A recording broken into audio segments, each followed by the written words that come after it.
Well, hello. So, I did a live video on Instagram, but it didn't save to my phone like it's supposed to. So, we're going to do this on YouTube too. Um, so, today I ran out of mustache wax, which is a huge problem for me because I have a very large mustache. Um, and so, I am going to show you a tip to clean your dubbing wax and its many applications, especially for use with your mustache if you have one. So I've already cleaned this one already once, but I'll show you how to do it. So I have two types of wax that I use for tying. I use low tack and high tack. The high tack is not recommended for using for your mustache because it will pull hair out. It's a little bit tougher, better for your smaller flies, your finer dubbing. I use the low tack more than anything. It works really good with Sinuous Fusion Dub. To clean this, you want to heat it up a little bit. I have my light right here, so I heat it up under the light. You're going to push your wax up a little bit, and you're going to take your razor blade and cut the wax off of it. Boop, just like that. I'm going to clean it up for you, and you just throw that away, especially when it gets all gunky. So that's how you do that. And then if you need to touch up your mustache, all you gotta do is grab a little bit of this, put it between your fingers, put some in your mustache, and boom, curled and up out of your face. All right. So let's get. So I'm in the middle of tying for orders, and I am currently working on my March Brown emergers. And there are two types of March Brown emergers that I use, one with hackle and one without hackle, and they both have specific uses during the March Brown hatch, typically March and early April. So let's go over the materials we need. We're going to need some size 14 clink hammer hooks, like so. You're going to need some thread.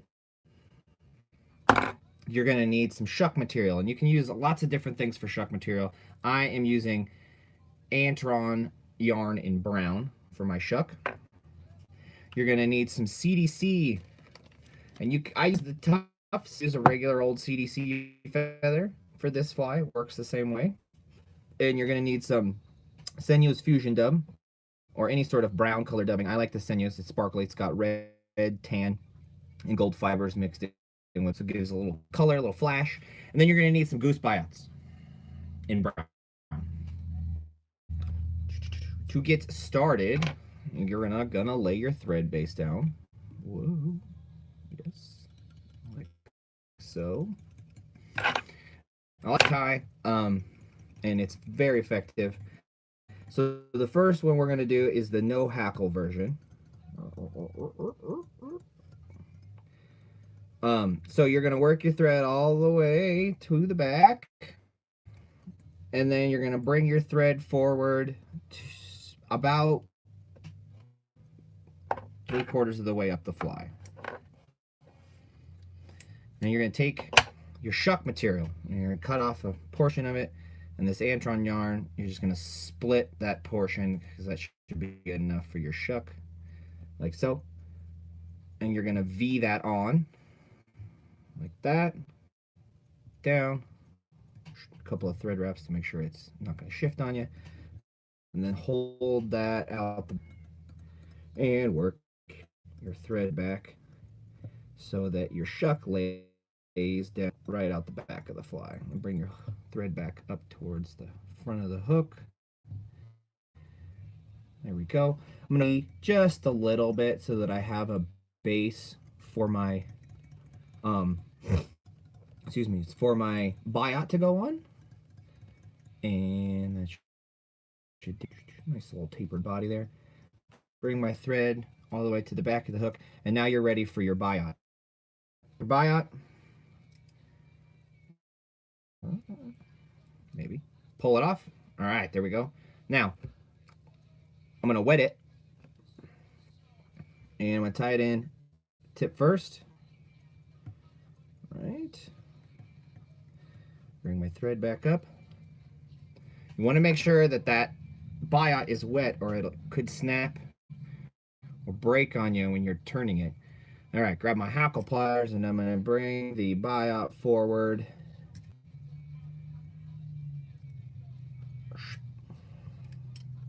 You'll get 4 or 5 wraps out of this biot. That's all you need. This is just representing the kind of the shuck of the emerging insect. All right, that. Make sure it's cinched down. Look, and I'm just gonna put it upright so that the flat part of the clean camera is upright. All right, there you go.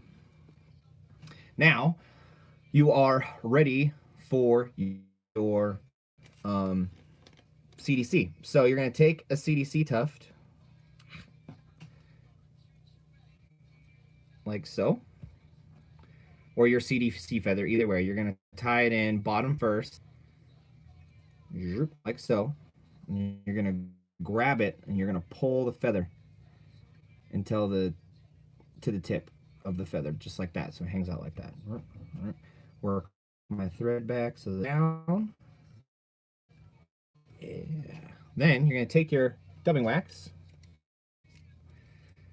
give it a little smidge there,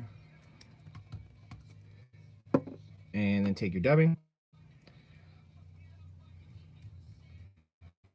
and make a messy little dubbing loop there. Ooh, too much wax. That's normal. There you go. And then you're just going to build a little body here on the front end of the fly.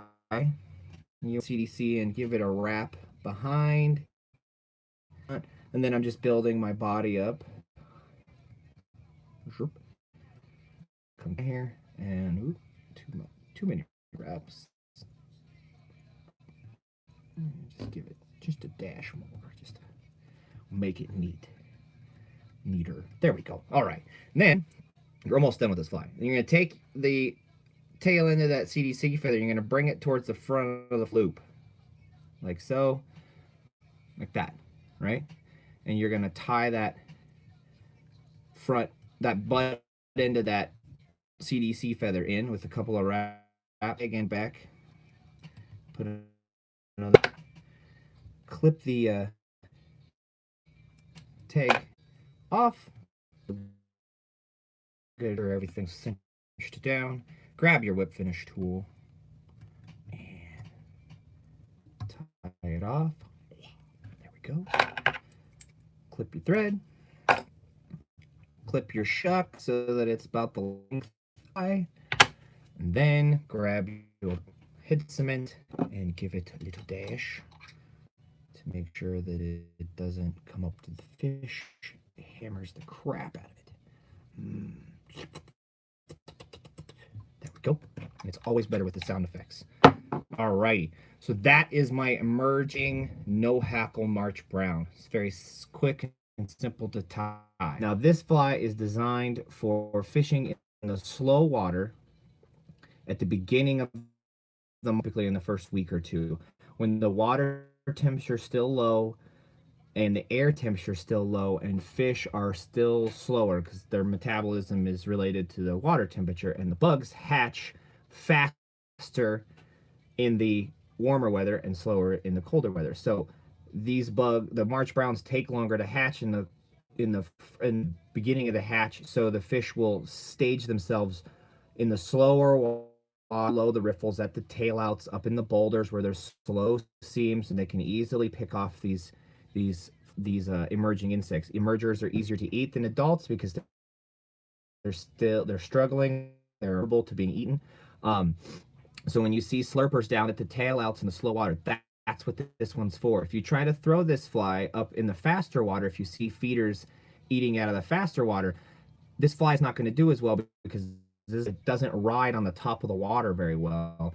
This shuck is antron, so it will displace water and create a little air bubble around it, and the CD, and it'll land like this, and it'll kind of sit in the surface of them, or it'll land sideways and kind of look like a cripple, or a bug that's gotten folded, rolled around as it's trying to hatch. But this is for the slow of the riffles, the tail outs, and that slower walking speed water. What this one's for. You can do the same fly, just add one. There we go. Sorry about that. Okay, so now we're gonna do the hackled version of this fly, and this one is designed for the faster water at the front end of riffles and things like that. It's tied almost the same way, except for you're gonna add a hackle before you finish the fly off. So I am going to do my thread base. Bring it forward. Grab my shuck material. Make a V. Bring it down. Make sure it's in place. Pull it towards the back of the flow. All right. Build up a little body of threads so that you got something for that biot to wrap around. There we go. You're going to grab your biot, pull it off, wet it, tie it into first. Alrighty. Your body's built up. Make sure that feather, otherwise it might snap or break on you, and it tends to turn and wrap. All right, we're gonna wrap it. One, slipped. Two, three. See here. There we go. And you'll get wraps out of a biot on this fly, on this particular pattern, and that's all you need, because you just want to work that biot up to about the quarter mark of from the back end. Okay, now instead of tying that CDC in first, you're gonna just make a little, build the base of your body up, because it's harder to do that after the hackle is already tied in. So put your dubbing on there. There we go. And build your body. And it's better with the sound effects. Okay. There it is. C4. We're going to tie that in the same way. Up first. Pull the feather to the tip. Now, and pulling the CD front of make a parachute post CDC feather. As I said, parachute post with feather. So I'm going to take it. So I've tied that in. Now it's time for your hackle. So I've got a size 14 piece of hackle feather. I'm going to pull the fibers pull the barbs off so that it's clean, right? And then I'm also going to pull some of the barbs off on one side so that when you wrap it, it doesn't jumble itself up. All right, tie that bad boy in. Clip the tag. All right, and just a dash more dubbing to cover all that up. Well, that's probably too much. Like so. Wrap behind, wrap in front. That should work. All right, now I've got my post. Now grab your feather, and you're gonna wrap that feather, that hackle feather, horizontally, like a parachute, around the CDC. And after every turn, I'm grabbing that CDC feather and just making sure it doesn't shift 3 wraps. It should